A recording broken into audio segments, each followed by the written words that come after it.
What's up, gamers, and welcome back for more WotC-20. Today's matchup is Fortress Steelix versus Tyranitar, specifically Steel Ball Run as the shop calls it for this Fortress Steelix build, which pairs Neo Discovery Fortress along with Aquapolis Steelix, and on the other side the Tyranitar is the first printing of Tyranitar, also from Neo Discovery. So big Neo block battle here, and we'll be starting off with one in the active for each side. Doesn't look like anyone will be joining the bench, and opening actives will be Pineco versus the typical Cleffa. That Pineco is from e-reader. It looks like the Skyridge printing, and it will get a DCE as attached for turn and into an Elm for Fortress. So tough start, gonna have to possibly use that DCE to retreat. Maybe not though, it could set up for an attack further on from Fortress, since Fortress can benefit from DCE with Rapid Spin. And hoping to find some basics off of this Elm. No more trainers can be played this turn. And we'll see what they pick up. Could be a little tough start with the opponent already having their Cleffa out. Giving up free Eeks early can let things snowball a little bit out of control. And it looks like they found a Black Star promo Eevee off of that Elm, which is very good. We can expect that to turn into Aquapolis Espeon later on, and it will be a pass for turn. So some Pinecos that see play are Neo Destiny. That one can use DCE for tackle for 20. Looks like this one will be Double Edge for 30, which does hit good numbers on babies, but does require a Grass Energy. So over on Tyranitar's side, Recycle Energy for turn will attach to the Cleffa. You can see a Darkness Energy in hand, and it will be an immediate Copycat. So not bad to hit Copycat off of an Elm. You'll be getting 6 instead of 7 since that Black Star promo Eevee joined the bench. And both sides taking their time to set up here.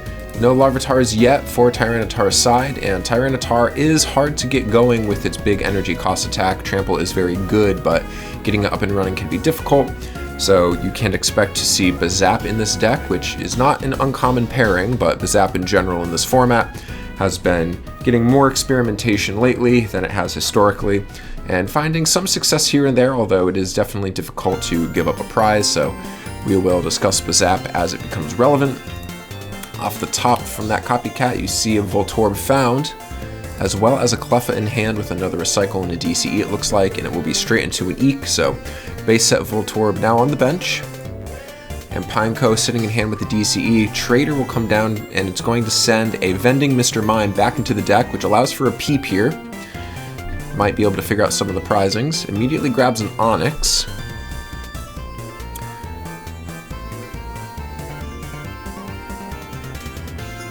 And grabbing the Espeon, so shortcutting that sequence to also evolve the Fortress, thus triggering Black Star promo Eevee's ability Chain Reaction to get that Aquapolis Espeon down.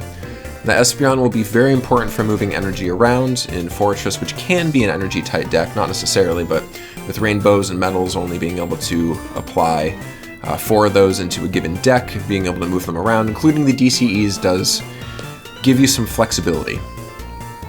Charity comes down, an interesting tech card in this deck. So Charity allows you to reduce the amount of damage you're doing to the opponent's active by any amount you want, helps you tuck underneath Mr. Mime. It always goes back to your hand at the end of the turn, so unless your own Pokemon was knocked out with something like Recoil. So being able to put down Charity, then dump your hand with something like Copycat will allow it to bounce back at the end of the turn. So it doesn't clog your deck. It's a very interesting card. Helps get under Mr. Mime. And in this case with Steelix, it allows you to deal bench damage without harming the opponent's active. So you can really lock the opponent down and force them to retreat into Fortress's spikes in that kind of end board state. Another Pineco on the bench. So with one Fortress up, Spikes is currently going to be dealing 10. And that is an ability, so you can't really negate it. Rainbow Energy for turn onto the Fortress. Rapid Spin does deal 30, but requires a Metal and 2 colorless, which is now enabled. That Rainbow dealing 10 to Fortress. And going to go for the Rapid Spin for 30, but it is a Tails. Cleffa survives as turns pass back. Larvitar number 1 joins the board. That is also the first printing of Larvitar from Neo Discovery.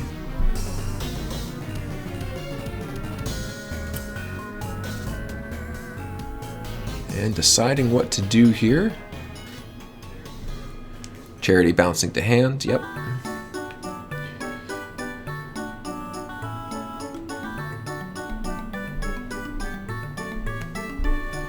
And straight into an Elm, so the hand will go back in. Fresh 7 will be drawn.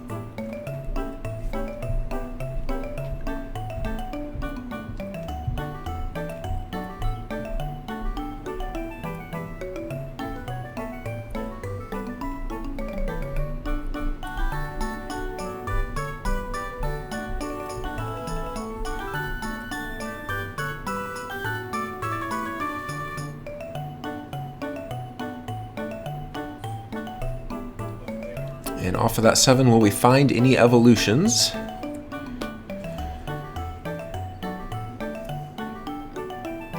Let's see, there's a Stadium in hand, looks like Eco Gym, Rainbow Energy, Cleffa, Goldberry, Copycat. Looks like maybe a Nightly Garbage Run on the far left, can't quite tell. No, that looks like a Pupitar maybe? Rainbow Energy for turn to the Larvitar. Only has 40 HP, 10 damage on it already. Looks like a Pupitar in hand. Hard to tell. And just going to Eek, so it must not have been a Pupitar, otherwise I assume it would have been evolved. Fortress number 2 comes down. So now anytime there is a new active during Tyranitar's turn, on their side, it will take 20.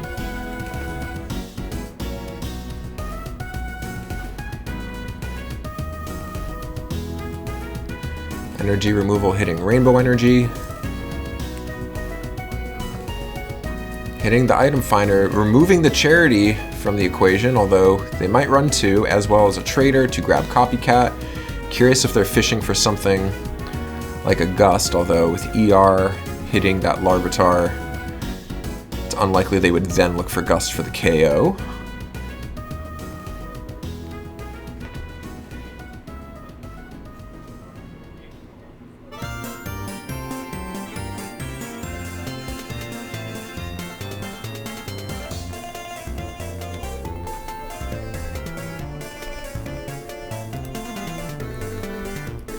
And we'll see what gets grabbed off of this Copycat.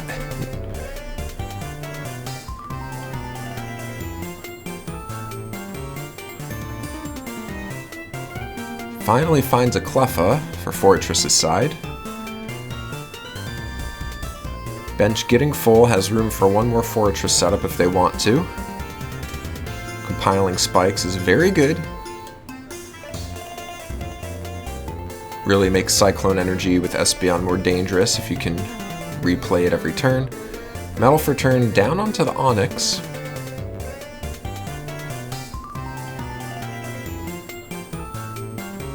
Looks like there's another item finder in hand. Wonder if they're thinking about it. No Gusts yet. This list might also not run Gust. Although that would be silly given how disruptive Gust is in the synergy inherent with spikes.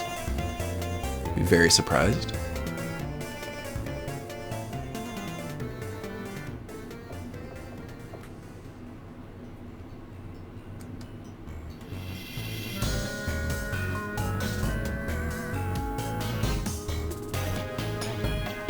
Looks like they're just going to go for the knockout.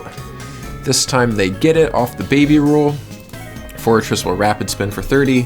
First prize of the match goes to Fortress. And rapid spin reads, if the opponent has any bench Pokemon, they choose one and switch it with the active, and then if you have any bench, you switch it with your active. So that will put Fortress on the bench, put Cleffa up, and in comes Voltorb.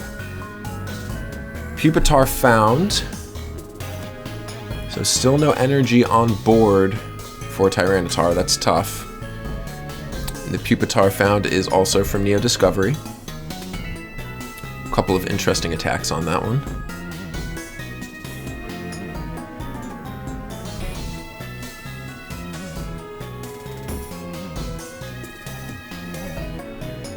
Now Cleffa on the bench could be brought active with that Recycle Energy, but then you might be opening yourself up to getting knocked out the following turn. Cleffa can free retreat and bring up Fortress for another rapid spin attempt. There is a Gust in hand. You might be able to trap the other Fortress, force the opponent to have a Warp Energy. And a copycat. Lots of search, makes sense. Another Voltorb is on the bench.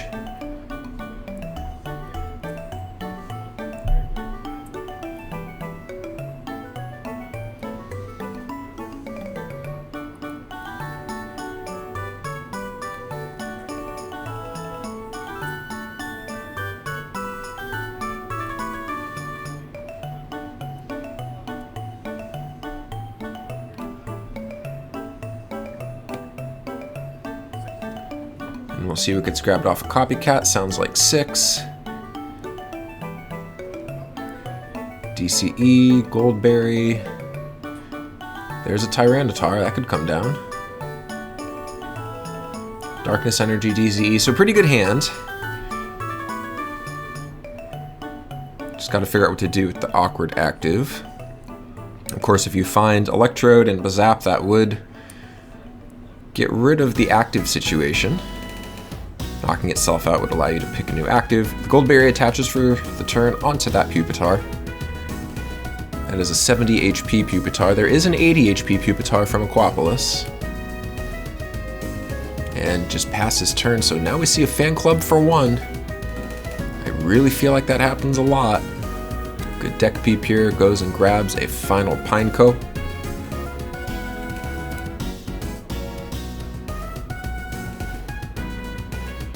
That Skyridge Pineco is the only Pineco with 50 HP.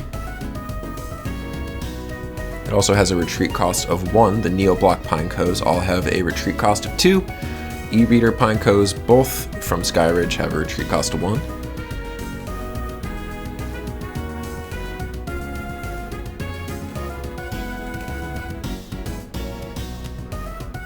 Item Finder again, tossing an Eco Gym with apparently both sides run. Along with the Town V. This list likely also running multiple Town Vs, given the importance of their bench setup.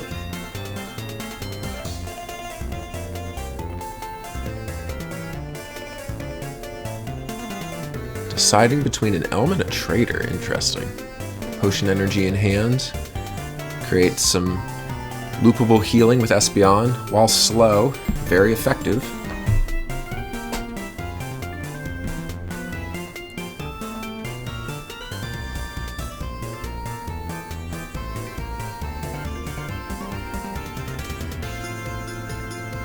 It looks like it's gonna be the Elm.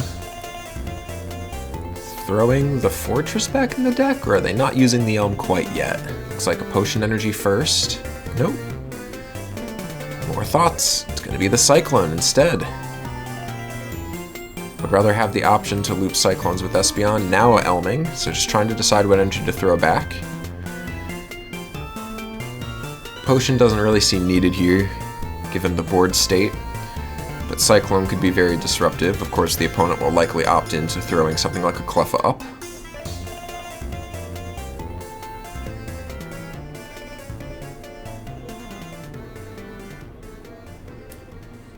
And there is Aquapolis Steelix.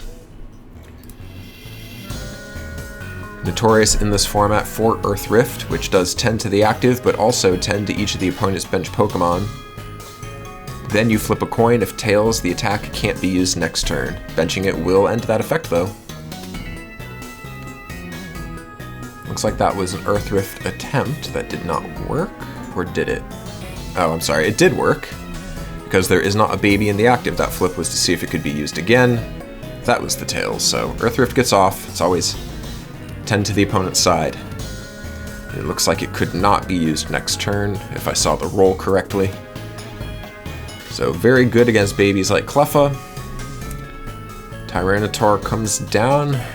20 damage on it from a Rainbow in the Earth Rift. DCE attaches to it. Is there the option to Bazap here?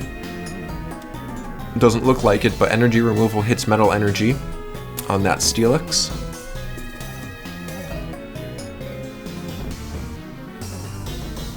You can see that warp in hand. Steelix can warp to the bench, free retreat out from either Cleffa or Espeon and come back into Earth Rift next turn, so we'll keep an eye on that play.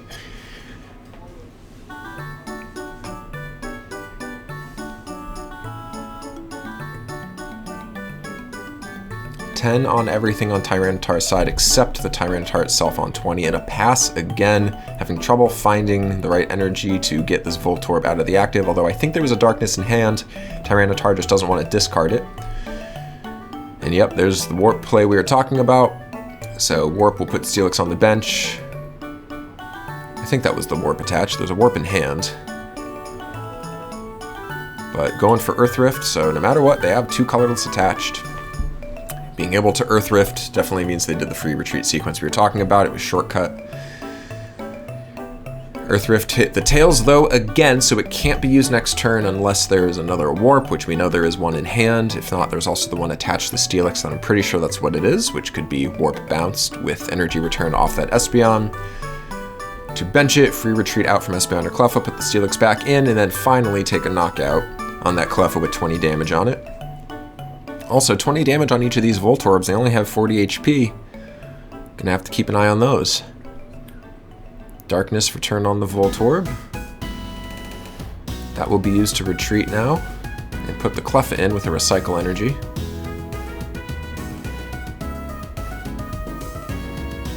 Just kidding, because there are 2 Fortress on board. And Spikes would knock that Cleffa out. Since we were talking about before, you can kind of get stuck with the wrong active. You could see Charity come down every single turn and chip away at your bench while your active can't do anything.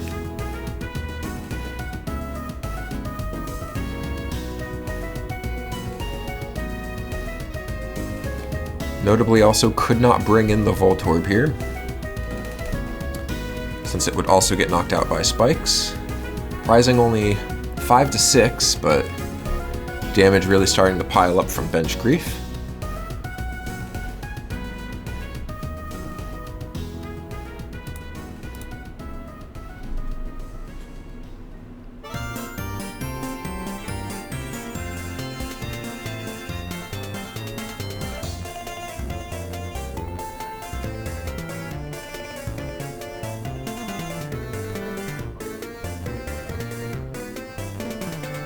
Alright.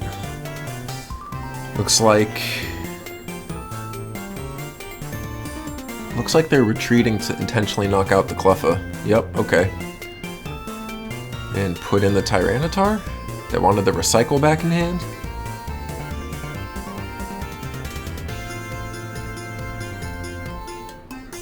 Tyranitar takes 20. It'll be up to 40. Gold Berry will pop at the end of the turn.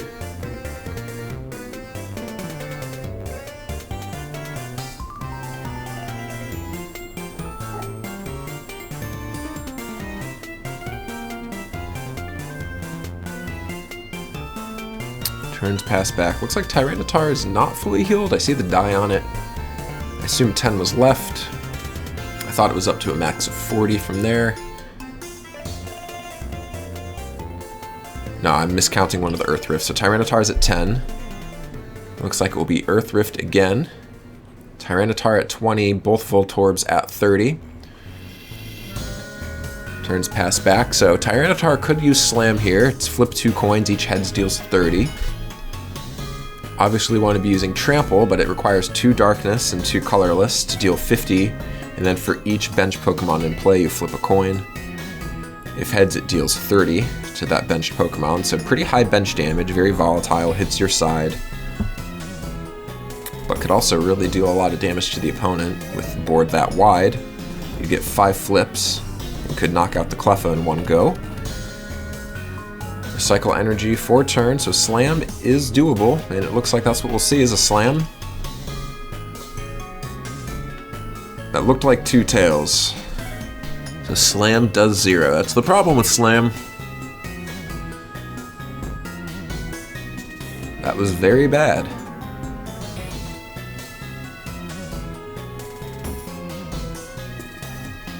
I think we're going to see both of these Voltorbs knocked out now for a double prize turn.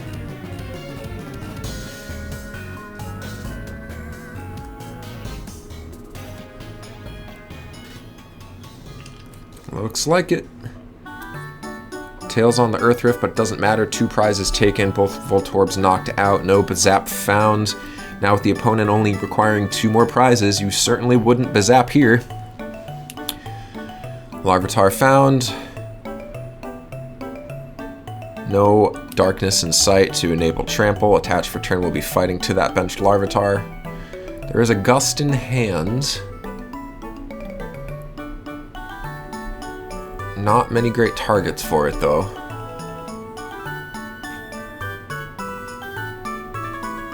Hard to trap something with Espeon on the board and Warp available.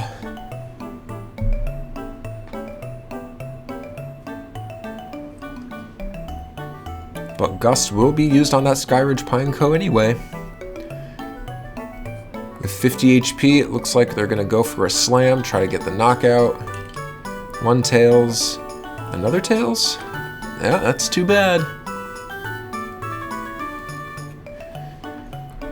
Tough sledding for Tyranitar.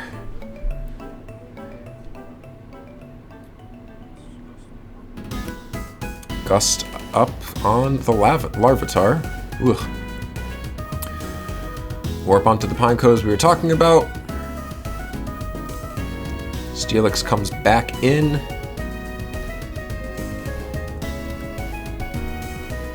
It's going to be Earth Rift. Still can't use Iron Smash, but this time it was a heads, so 10 to all sides. I believe that Tyranitar's got 40 on it now. A little hard to read the die.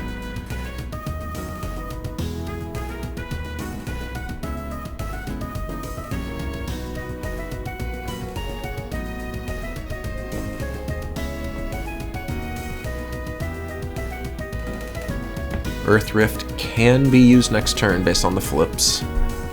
It's been a slow game. Tyranitar will come back in. Larvitar retreating for 1. Spikes dealing 20 to Tyranitar, puts it at 60 out of 100. And just go for Slam. Double Tails again. Wow. Brutal.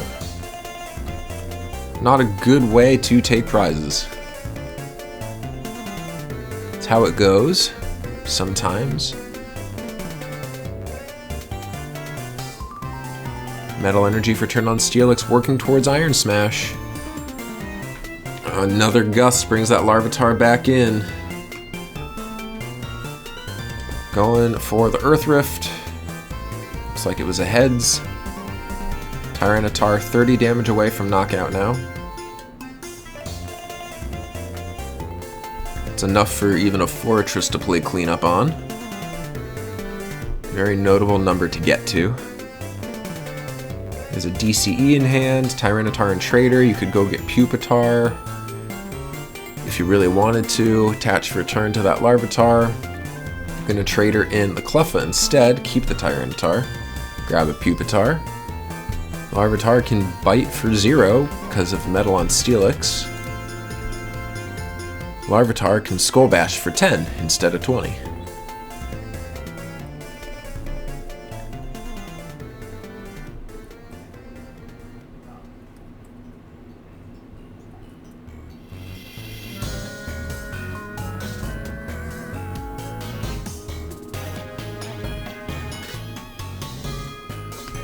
Alright, Steelix takes 10.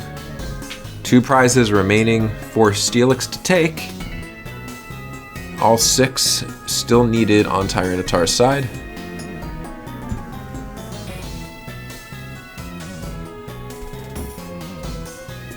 Metal for turn, okay. Big attack time, Iron Smash is available. Pupitar's got 70 HP, reminder. So Iron Smash, you flip 2 coins. If heads, if both are heads, it does 70. If both are tails, it does 0. If one is heads, it'll deal 50. So it just needs to avoid double tails. Alright, so that was a 6 and a 1. That'll be a knockout on the Pupitar. 1 prize remaining now. Solo Tyranitar here. Would have to get very lucky versus these Iron Smashes. Larvitar joins the bench, I guess. Going for Slam. Finally hits a heads on the Slam. That'll just pop the Gold Berry though. Actually, no, it won't because there's 2 Metal Energy on the Steelix. It barely takes any damage. It only took 10. And Iron Smash looks like that was for game, so. Where are those electrodes? Check the prizes. Don't see any. So tough sledding, tough coin flips, that's how it goes sometimes.